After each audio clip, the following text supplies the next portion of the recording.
စီရတဲ့ရှိစေရုံတစ်ခုမှာဆမန်တာနဲ့ဝေတို့ကသူတို့ရဲ့ကလေးဟာယောက်ျားလေးဖြစ်မယ်ဆိုလားထိလိုက်ကြပါတယ်။လေးစိတ်ကိုမထွက်ခင်မှာဝေကဆမန်တာကိုသူမရဲ့အဖေကိုတွားပြီးလက်ထက်ခွင်တောင်းမယ်လို့ပြောပါတယ်။ရှီကာဂိုမှာတော့ဝေကအလုပ်ဆိုင်ရာမီတင်းတချို့တက်ပြီးနောက်ဆမန်တာရဲ့မိဘတွေဖြစ်တဲ့ဖော်လာတဲ့တောင်ကိုတွားတွေ့ပါတယ်။သူတို့ကဝေကိုအိမ်ထဲမှာကြိုးဆိုပေးမဲ့အိမ်ထိတ်ကလီတူကတင်းမာနေပါတယ်။ညစာစားနေချင်းတောင်ကသူကဝေနဲ့ဆမန်တာတို့အတူနေဖို့အိမ်ယူဖို့စဉ်းစားနေကြတယ်လို့ကြားထားတယ်လို့ပြောပါတယ်။ပြီးတော့တနေ့သူတို့နေရောက်ခွဲသွားရင်သူ့သမီးရဲ့တပ်သူ့ပို့ပေးထားတဲ့ပိုက်ဆံကိုဝေမယူဘူးဆိုတာအာမခံပေးနိုင်မလားလို့မေးပါတယ်။ဝေကသူ့မှာအလုပ်ကောင်းရှိပြီးသူတို့တွေသူ့ပိုက်ဆံမလို့ဘူးလို့ပြောလိုက်တာကြောင့်အငင်းသွားမှုဖြစ်သွားပါတယ်။ဖော်လာကနှစ်ယောက်ကိုငင်းချမ်းအောင်ကြိုးစားပေးမယ်မအောင်မြင်ပါဘူး။နောက်ဆုံးမှသူမကညားလဲနောက်ကျနေပြီဆိုပြီးဝေကိုအိမ်ပလန်ခိုင်းလိုက်ပါတယ်။နောက်နေ့မနက်မှာဆမန်တာကဝေကိုဗီဒီယိုခေါ်ပါတယ်။ဝေကသူ့ flight မီလွတ်တော်မယ်ဆိုတာသိလိုက်ပါတယ်။ဆမန်တာကမိဘတွေနဲ့ဖြစ်ခဲ့တာကိုပြောချင်ပြီးမဲ့ကော်အတွင်မှာထူးဆန်းတဲ့အတန်တွေကြားလာပါတယ်။ဆမန်တာကမိဖြစ်ပါတယ်လို့ပြောပြီးတခုခုမမှန်ဘူးလို့ထင်တယ်လို့ပြောပါတယ်။သူမကသူမချောင်းနေတယ်လို့တောင်ဝန်ခံပါတယ်။ screen ကစတင်ပြလာပြီးကော်ကပိတ်သွားပါတယ်။ဝေကထက်ခေါ်ဖို့ကြိုးစားပေမဲ့ဆမန်တာမဖြေတော့ပါဘူး။လေးစိတ်ကိုသွားတဲ့လမ်းမှာလေဝေကအကြိမ်ကြိမ်ခေါ်နေပါတယ်။ဒါပေမဲ့ဆမန်တာကတစ်ချိန်မှမဖြေပါဘူး။လေရင်ပေါ်တက်ဖို့ကြိုးစားတဲ့ချိန်မှာဝေကလေရင်ခီးစင်အလုံးဖြတ်သိမ်းထားတယ်ဆိုတာသိလိုက်ရပါတယ်။တဲ့တဲ့တွေမှာကယ်လီဖိုးနီးယားတောင်ဘက်ကမ်းရိုးတန်းမှာကြီးမားတဲ့မြေနှလိန်တွေဖြစ်နေတယ်လို့ပြောနေပါတယ်။မကြခင် LA စတူဒီယိုနဲ့ဆက်သွယ်မှုလည်းပြတ်သွားပါတယ်။နောက်ထပ်သတင်းတစ်ခုရောက်လာပါတယ်။အမေရိကန်အနောက်ဘက်တစ်လုံးလုံးမှာမီးနဲ့ဆက်သွယ်ရေးစနစ်တွေပြတ်သွားတယ်လို့ကြေညာပါတယ်။အချိန်မကြာခင်ပါပဲ screen တွေပြတ်သွားပြီးလေရင်ထဲမှာလည်းမီးပြတ်သွားပါတယ်။ဝေကအပြင်ထွက်လိုက်တဲ့အခါလူတွေအားလုံးကြောက်လန့်ပြီးပြေးလွှားနေကြတာကိုမြင်လိုက်ရပါတယ်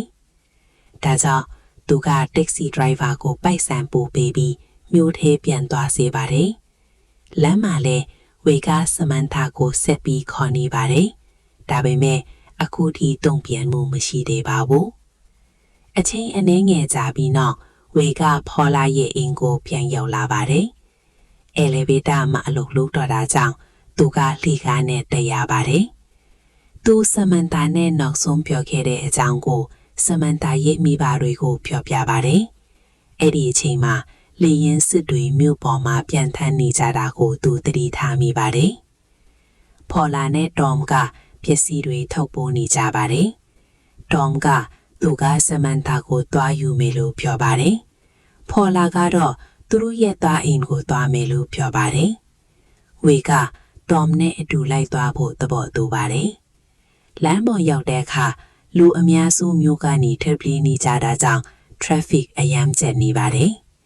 GPS မအလုပ်လုပ်တော့ပါဘူး။ ဖုန်း service တွေလည်းမရှိတော့ပါဘူး။လူတွေစတိုးဆိုင်တွေကိုဖြတ်ထိအစားအစာနဲ့ဓာတ်ဆီတွေယူနေကြပါတယ်။ဒေါမ်နဲ့ဝေကစူပါမားကတ်တစ်ခုမှရပ်ပါတယ်။ဒေါမ်က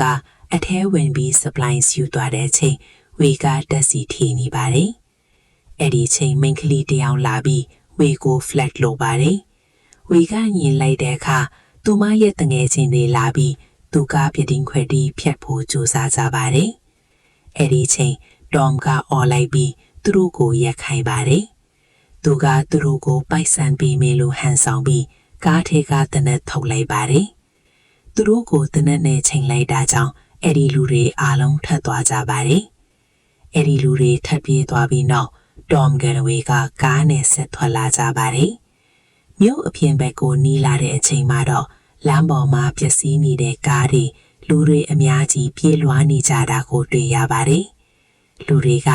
ဘာဖြစ်နေတယ်ဆိုတာမသိပဲအလွန်ကြောက်လန့်နေကြပါတယ်။ အချင်းအနေငယ်ကြပြီးတော့သူတို့ကဆမန်တာရှိနေတဲ့နေရာနာကိုရောက်လာကြပါတယ်။ဒါပေမဲ့အဲ့ဒီနေရာကအခြေအနေကလုံးဝမကောင်းတော့ပါဘူး။အဆောက်အုံတွေပျက်စီးနေပြီးလမ်းတွေမှာမီးတွေလောင်နေပါတယ်။ဒေါ်နဲ့ဝီကဆမန်တာကိုရှာဖို့အဆောက်အုံထဲဝင်ကြပါတယ်။အဆောက်အုံထဲမှာလူတွေအများကြီးပိတ်မိနေကြပြီးအချို့ကဒဏ်ရာရထားပါတယ်။အဲ့ဒီချိန်မှာပဲသူတို့ဆမန်တာကိုနောက်ဆုံးတော့တွေ့လိုက်ကြပါတယ်။ဆမန်တာကအနှဲငယ်ဒဏ်ရာရထားပြီးမြဲအသက်ရှင်နေပါတယ်။သူမကသူတို့ကိုမြင်လိုက်တာနဲ့ဝမ်းသာပြီးမျက်ရည်ကျလာပါတယ်။သူတို့သုံးယောက်လုံးအပြင်ထွက်ဖို့ကြိုးစားကြပါတယ်။ဒါပေမဲ့အဲ့ဒီချိန်မှာပဲမြို့ပေါ်မှာကြီးမားတဲ့ပေါက်ကွဲမှုတစ်ခုဖြစ်ပွားလာပါတယ်။လေထဲမှာထူဆန်းတဲ့အလင်းရောင်ကြီးတစ်ခုပေါ်လာပြီးမကြခင်မှာပဲအဆောက်အုံတွေတုန်ခါလာပါတယ်။လူတွေအားလုံးထိတ်လန့်ပြီးပြေးကြပါတယ်။ဒေါမ်ကဆမန်တာနဲ့ဝေကိုမြန်မြန်ထွက်ထိုးအော်ပြောပါတယ်။သူတို့ကားစီကိုပြန်ပြေးလာကြပါတယ်။လမ်းပေါ်မှာတော့အခြေအနေကပိုပြီးဆိုးလာပါတယ်။လူတွေကားတွေကိုလူယူနေကြပြီးအချို့နေရာတွေမှာပြစ်ခတ်မှုတွေဖြစ်နေပါတယ်။သူတို့ကအလွန်ခက်ခဲစွာမြို့ကနေဖျက်ဖို့ကြိုးစားကြပါတယ်။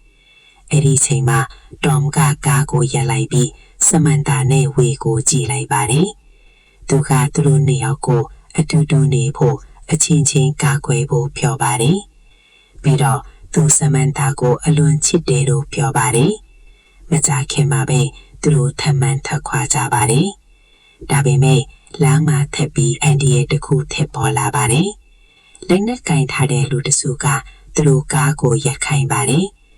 ဒေါမ်ကသူတို့ကိုအန်ဒီရဲ့မဖြစ်စေဖို့ကြိုးစားပေမဲ့အချင်းကြီးကအလွန်တင်မာနေပါတယ်။အချင်းတော်တွေမှာတဲ့ဖြစ်ခတ်မှုဖြစ်ပွားသွားပါတယ်။ဒေါမ်ကဆမန်တာနဲ့ဝေကိုကာကွယ်ရင်းပြစ်ခတ်ခိုင်းလိုက်ရပါတယ်။ဆမန်တာကအော်ငိုပြီးသူ့အဖေကိုလက်ထဲမှာဖက်ထားပါတယ်။ဒေါမ်ကသူ့သမီးကိုနောက်ဆုံးတစ်ခါကြည့်ပြီးအချင်းချင်းကောင်းကောင်းအသက်ရှင်လို့ပြောပါတယ်။ပြီးတော့သူအသက်ဆုံးသွားပါတယ်။ဝီနဲ့ဆမန်တာကအလွန်ဝမ်းနည်းပြီးမြဲအဲ့ဒီနေရာမှာဆက်နေလို့မရတော့ပါဘူး။သူတို့ကကားနဲ့ဆက်ပြီးလမ်းထကြပါတယ်။လမ်းတစ်လျှောက်မှာတော့မြို့တွေအများကြီးပျက်စီးနေပြီးလူတွေထပ်ပြေးနေကြပါတယ်။ကဘာကြီးတစ်ခုလုံးမှာကြီးမားတဲ့အရာတစ်ခုဖြစ်နေတယ်လို့ပေါ်နေပါတယ်။အချိန်အနည်းငယ်ကြာပြီးတော့သူတို့ကစစ်တပ်ကထိန်းချုပ်ထားတဲ့နေရာတစ်ခုကိုရောက်လာကြပါတယ်။အဲဒီမှာစစ်သားတွေကလူတွေကိုစစ်ဆေးပြီးလုံခြုံတဲ့နေရာကိုပို့နေကြပါတယ်။ဝင်းနဲ့ဆမန်တာကလည်းအဲ့ဒီနေရာကိုဝင်သွားကြပါတယ်။သူတို့နှစ်ယောက်က